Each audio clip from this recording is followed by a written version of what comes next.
سيدنا ومولانا محمد وعلى آل سيدنا ومولانا محمد وبارك وسلم. عن أبي سيد الخدري رضي الله تعالى عنه قال قال النبي صلى الله عليه وسلم لا تسبوا أصحابي فلو أن أحدكم أنفق مثل أحد ذهبا ما بلغ مد أحدهم ولا نصيفه متفق عليه. بخاری اور مسلم کی روایت ہے، نبی مکرم صلی اللہ علیہ وسلم نے خود اپنے صحابہ کی فضیلت بیان فرمائی کہ میرے صحابہ کو گالی نہ دینا. کیوں؟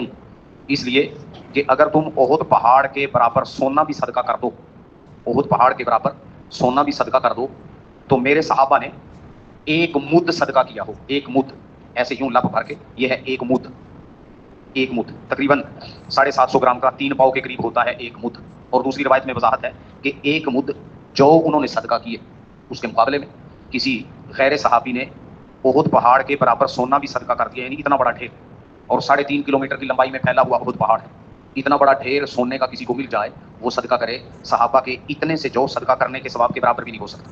بلکہ رسول اللہ صلی اللہ علیہ وسلم نے تو یہ ارشاد فرمایا ولا نصیفہ، میرے صحابہ نے جو صدقہ کیا جو ایک مد، تو احد پہاڑ کے برابر سونا صدقہ کرنے والا میرے صحابہ کے اس ثواب کے آدھے ثواب کے برابر بھی نہیں پہنچ سکتا. اتنا اونچا درجہ صحابہ. اللہ رب العزت ہمیں صحابہ کی عظمت سمجھنے کی اور ان کے ساتھ بھرپور عقیدت و محبت رکھنے کی توفیق عطا فرمائے. آمین. الحمدللہ.